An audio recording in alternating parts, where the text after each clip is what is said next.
A scientist engineered the measles virus to destroy cancer cells, achieving remarkable initial success.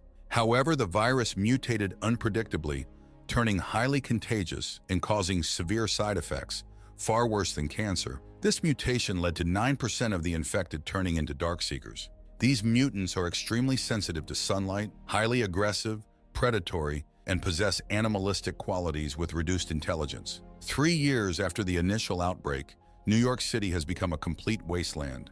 The sole survivor, Robert Neville, a former Army virologist, accompanied by his dog, Sam, drives through the city while hunting deer for food. They soon encounter a roadblock and must continue on foot. Robert and Sam follow a deer that eventually stops in the middle of the street. As Robert moves in for a clean shot, a lion suddenly attacks and grabs the deer by its throat. This prompts Robert to aim at the lion, but he hesitates when he sees another lion with 2 cubs nearby. Deciding to leave them alone, he looks at his watch and realizes that it's time to wrap things up before it gets dark. Back home, Robert uses a strong-smelling liquid to mask their scent before retreating inside for the night. He then cooks dinner for himself and Sam. After dinner, Robert gives Sam a bath and reminds her that this is what happens when she doesn't eat her vegetables. Suddenly, Robert goes into a non-responsive state, but luckily, Sam's barking and the alarm on his watch snap him out of it. He then proceeds to lock down all the windows and doors. When night falls, he hides in the tub with Sam and some firearms, the sounds of the darkseekers outside prompting him to think of his family. When the outbreak first occurs, the government decides to seal off the island, declaring it ground zero. Panic spreads through the streets as everyone tries to escape. Robert rushes to pick up his wife Zoe, their daughter Marley, and Sam, who is still a puppy. He wants them to leave the island to live with a relative. Zoe becomes furious upon realizing that Robert isn't coming with them because he wants to stay to analyze the virus and find a cure. As they're arguing, a man runs into Zoe's window, scaring Marley. Back to the present, Robert wakes up in his bed next to Sam. Their morning routine starts with some exercising before he heads down to his basement lab. Sam is not allowed there because she might get infected, but Robert is fine because he is immune. In the lab, he logs everything through recordings as he checks on a group of cage rats that are carrying the virus. These rats have already been subjected to various serums he has created. They all seem to fail, but number 6 shows decreased aggression and overall improvement. This prompts Robert to start the next stage of tests, but for that, he needs a human. Later, Robert and Sam visit the video store, where Robert has arranged a bunch of mannequins to maintain the illusion of a normal routine. He talks to them as if they are old friends, always returning the movies he borrows before selecting another. He even pretends that one mannequin is trying to flirt with him, and he promises Sam that one day he will flirt back. Next, they visit the park where Robert is growing vegetables, picking some to take with them. Robert also keeps a map of all the houses they have visited before, which helps them to find food and other supplies. After fueling up on gasoline, Robert continues with the last part of his daily routine, which involves traveling to the South Street Seaport to broadcast a recording, inviting any survivors to meet him there. After they go on top of an aircraft carrier to play golf. While Robert is busy swinging, Sam spots a deer down in the streets, which prompts them to follow. The deer panics when it comes across a dead end and enters an old dark building. Sam follows him inside, which upsets Robert, as such a dark place could be the perfect nest for dark seekers. Since Sam doesn't come out when called, Robert is forced to enter as well. He tries to stay as quiet as possible to avoid alerting any dark seekers. Terrifying noises suddenly startle him, but he refuses to leave without Sam. Taking a moment to gather his courage, he covers his flashlight with his hand before he cautiously proceeds inside. He follows a trail of blood upstairs, which leads him to a body hidden behind a corner. Fortunately, it's just a deer. As he continues his search, Robert discovers a group of darkseekers standing near a wall. Thankfully, he reacts quickly and retreats, keeping his flashlight turned away from them. Eventually, he finds Sam hiding under a desk, too scared to come out. As he approaches her, Robert hears a sound right next to him. He turns around, flashlight aimed straight at a darkseeker who charges at him. Robert manages to shoot and kill it before he and Sam try to escape. Luckily, Sam finds a small hole that leads outside. While Robert barely manages to throw himself out a window with a darkseeker clinging to his back, the darkseeker then dies from exposure to sunlight. After reuniting with Sam, Robert sets up a special trap on a bridge using an old trailer attached to a wire and some old canvas that he lays down at the entrance to the building. He then places Sam inside the car and tells her not to follow him to keep her from getting infected. Finally, he fills a vial with his own blood and cracks it open over the canvas. As the Darkseekers approach to drink the blood, the trap activates, pulling a Darkseeker outside while it is covered by the canvas. A second Darkseeker, believed to be the group's alpha, exposes his face at the entrance and roars at Robert with apparent fury, before eventually retreating due to skin burns. Back home, Robert has the female Darkseeker he captured in his laboratory, strapped to a table so he can run some tests on her. He first uses UV light to confirm that she is infected with the virus. Robert then begins to inject the serum used on rat number 6. Initially, everything looks positive, but the Darkseeker suddenly awakens, attempting to attack Robert, screams in pain before it stops breathing. Robert then gives her a new injection, and she starts to breathe again. He then places the Darkseeker behind a glass door before recording his progress for the day, referencing the fact that the alpha male exposed himself to sunlight on purpose. This leads him to theorize that they are ignoring their basic survival instincts due to either diminished brain function or lack of food, and that their social withdrawal appears complete.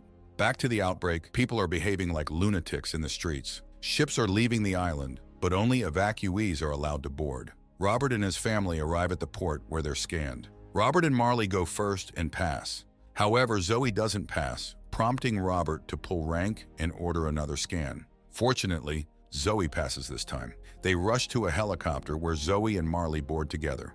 Marley decides to leave Sam with Robert to protect him. As the helicopter takes off, Marley makes a gesture to Robert, creating a butterfly with her hands. Back in the present, Robert and Sam go through their normal routine, but on their way home, Robert notices something strange. Fred, the mannequin from the video store, has been moved to a different location. Confused, as he knows he didn't move him, Robert starts cursing at Fred before shooting the mannequin until it falls. Soon after, he hears some noise, which prompts him to shoot at the windows of the buildings around him. He then walks up to Fred, but as he gets closer, a car behind him suddenly moves, and in a matter of seconds, Robert is hanging upside down, with blood dripping from his head as he passes out. Later, he wakes up to his alarm clock and Sam barking below him. Robert manages to cut the rope using a knife, but he lands awkwardly and the knife penetrates his leg. Unable to walk, he drags himself towards the car. As Sam starts barking, Robert sees the Alpha Darkseeker release a pack of infected dogs, who are temporarily held back by the sunlight. Robert forces himself to stand up so he can move faster. He reaches his car to retrieve the gun just before the last sunlight is gone and the infected dogs charge at them. One of them jumps on Sam while Robert quickly shoots and kills another before a third attacks him and he loses his gun. They manage to fight off and kill the infected dogs, but Sam is badly hurt. Robert neglects his own well-being to pick up Sam and take her to the lab, where he administers a dose of his serum. He then holds her in his arms and sings a song to her, but slowly, Sam begins to turn. As Sam fully transforms, a devastated Robert holds her tightly, choking her until she stops moving. Later, he buries Sam in the garden before going to the video store, where he talks to the flirting mannequin as he promised Sam. Robert begs for it to answer him, which obviously doesn't happen. Later that night, seeking revenge after losing the last remnant of his family, Robert drives his car into a group of Darkseekers, killing some of them. But when the Alpha shows up and sends more Darkseekers after Robert, they manage to flip his car over. Stuck and unable to do anything, Robert watches as the Alpha makes his way through the window. Just as Robert is about to be attacked, a UV light suddenly blinds them all and causes the Darkseekers to flee. Robert passes out, but wakes up in a car where a woman asks where he lives. He's barely conscious enough to utter a few sentences, but manages to give the address, and also tells her to keep driving until the sun is up, as the Darkseekers don't know where he lives, before he passes out again. Back to the day of the outbreak, Robert watches the helicopter take off before the government bombs the bridge to seal off the island. One of the helicopters loses control as desperate people grab onto it before it crashes into Robert's family, killing them instantly. In the present, Robert wakes up to the sound of an animated movie playing on his TV. His leg wound is stitched up, but he remains wary and grabs a gun before entering the kitchen. For a brief moment, he thinks he sees his wife, Zoe, and daughter, Marley, but it's Anna who saved him, along with her son, Ethan. Anna has made breakfast, so Robert puts down the gun and sits down with them while listening to Anna talk. She says they came from Maryland and that they heard his message on the radio. They're heading to Vermont to a survivors' colony a safe zone up in the mountains where the virus couldn't survive the cold. Robert refuses to believe it and, in frustration, slams his plate on the floor. Robert goes upstairs to have a few minutes alone. Once he calms down, he rejoins the others and takes the opportunity to quote the film Ethan is watching to ease the tension and show Ethan that he meant no harm. Robert then thanks Anna for taking care of his leg, and they have a brief conversation. Anna explains that she was on a Red Cross evacuation ship out of Sao Paulo, and after the Navy fell apart, her group started docking to take on supplies, at which point someone took their boat. She also mentions that 5 of them were immune, but the Darkseekers got them. Anna still intends to go to Vermont, but Robert refuses to go with her, explaining that he has to stay at Ground Zero to work on a cure. Later, Robert carries Ethan to his daughter's old bed. Anna sees a photo of Robert's daughter, Marley, which prompts her to ask about her name. Robert explains that she was named after Bob Marley, whom Anna had never heard of before. Robert is shocked and immediately plays his favorite CD for her. When night falls, Robert seals all the windows and doors, while Anna again tries to persuade him to join them. Robert wonders how she can be so sure there is a colony, but when Anna says that God told her to turn on the radio and that if they listen, they can hear God's plan, Robert finally snaps.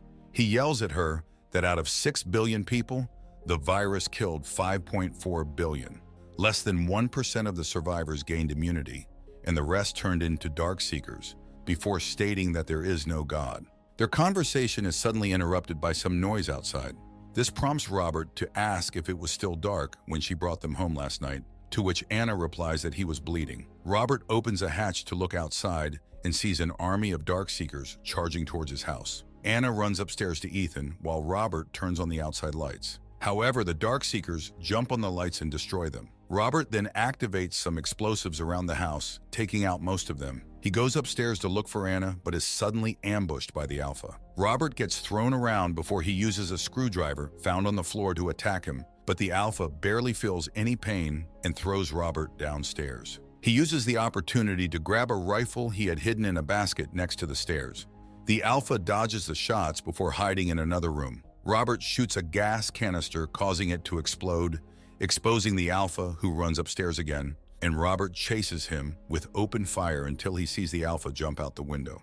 Robert proceeds to look for Anna and Ethan, finding them hiding under some furniture while a Darkseeker destroys the ceiling above them. There is a gun on a nearby table, so Robert runs in, grabs the gun, and kills the Darkseeker. Outside, they hear a loud scream and learn that the Alpha has returned with even more Darkseekers. The 3 of them run downstairs to the lab before the house is overrun. In the lab, Robert is shocked to find that the female test subject is getting better. Soon after, the Darkseekers barge into the lab, and Robert has to close the glass door between them. He tries to tell them that he can save them, but the Darkseekers don't listen. The glass starts to crack as the Alpha charges it head first, and Robert realizes he doesn't have much time. He takes a blood sample from the female test subject, as the cure is in her blood, and gives it to Anna before placing her and her son in a coal chute. Robert then finds a grenade, pulls the pin as the glass breaks, and charges at the Alpha, taking them all with him. Sometime later, Anna and Ethan arrive at the colony,